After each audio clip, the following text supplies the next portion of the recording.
É interessante perceber que cada pessoa constrói um tipo de talento diferente, mesmo que a gente não nasça com isso. Prender a respiração por mais tempo, memória fotográfica, falar em público, ter raciocínio rápido. Tem um monte de coisa por aí que pode ser encarada como habilidade. Você pode achar que não tem nenhuma, mas espere um pouco e dê tempo ao tempo.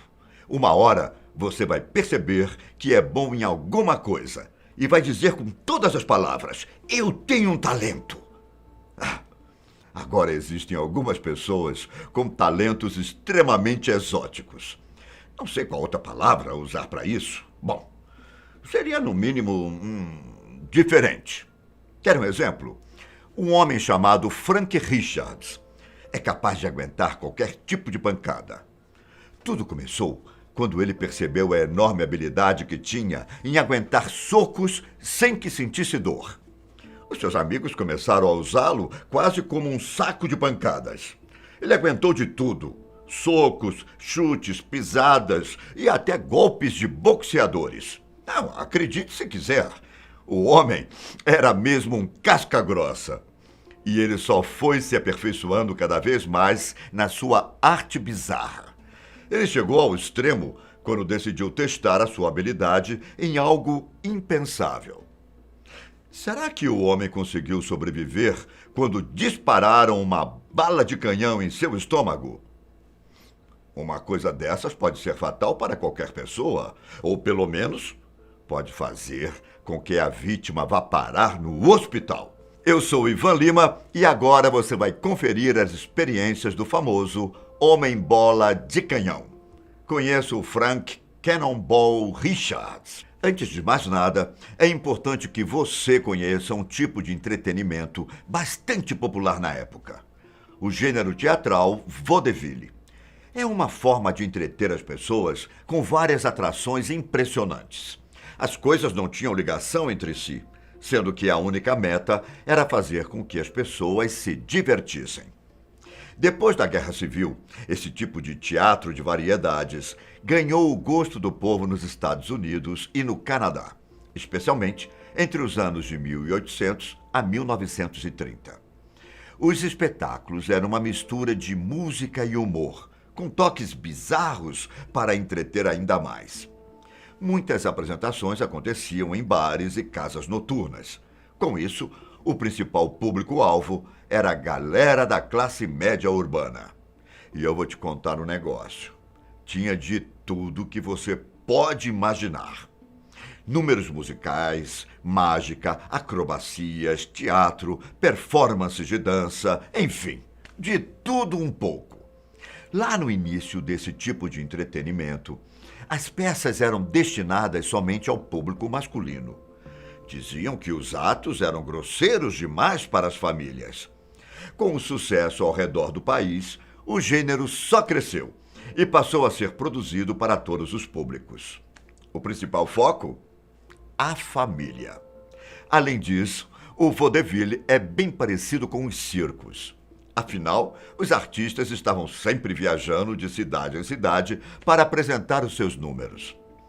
Em 1932, um homem acabou tomando a atenção de todo mundo que gostava de vaudeville: Frank Richards. Era um especialista em não sentir muita dor.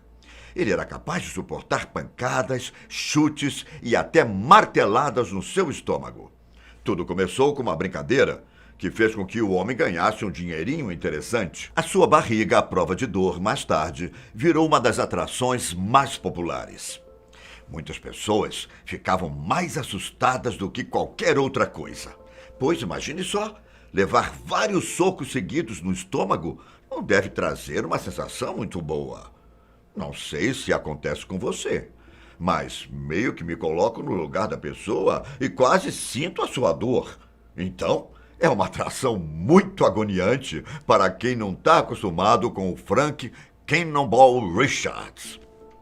Antes, ninguém havia tentado uma coisa dessas. Existiam atrações envolvendo bola de canhão, mas era bem diferente do que o Frank fazia. Há mais de 150 anos, as bolas de canhão humanas fazem parte das atrações dos circos. Não é tão popular como na década de 80, por exemplo, mas ainda acontece nos dias de hoje.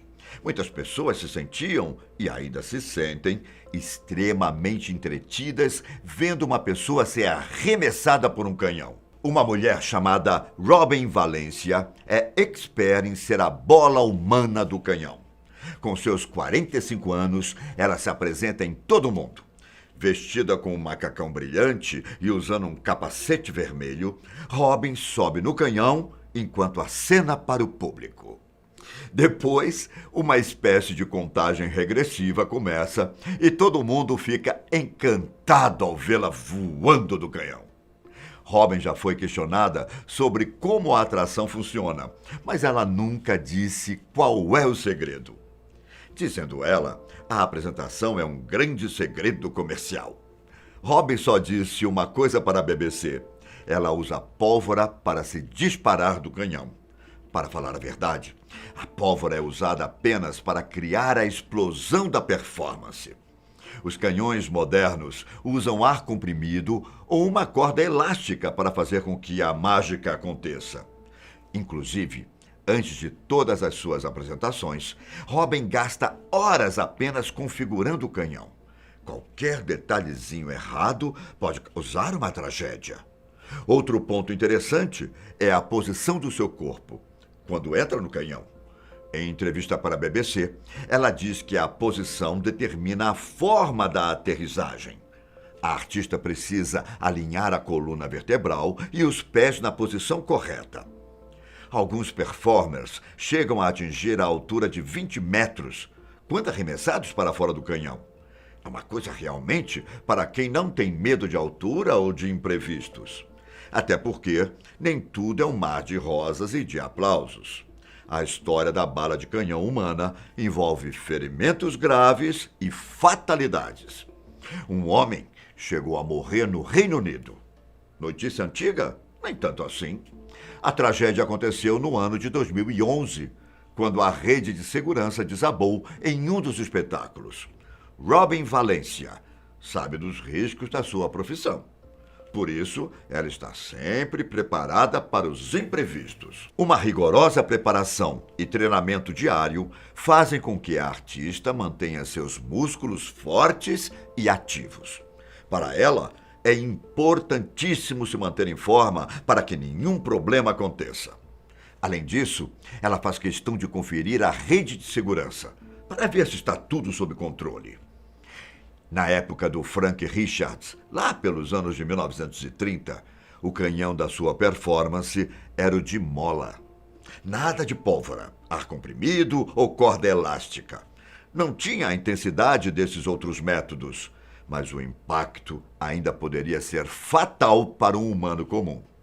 O homem com a barriga de ferro também nunca revelou qual era o segredo, mas, pelo visto, os constantes socos que recebia dos seus amigos podem ter ajudado a criar a resistência. Frank Richards começou a sua jornada dessa maneira. Quando percebeu que conseguia aguentar o tranco, deixou que boxeadores aplicassem golpes na sua barriga. Um desses boxeadores foi o Jack Dempsey, que já tinha sido campeão na categoria de peso pesado. Com toda a força possível, Jack desferiu vários golpes no estômago de Frank. Ele aparentemente não sentia nada mais do que o impulso dos golpes. Muitas pessoas ficaram fascinadas e esperavam ansiosas pelo próximo número do Homem de Ferro. Dali em diante, o artista só aumentou o nível da dor. Quanto mais, melhor, né? Eu acho. Com o tempo, Frank começou a permitir que as pessoas se jogassem em cima de sua barriga.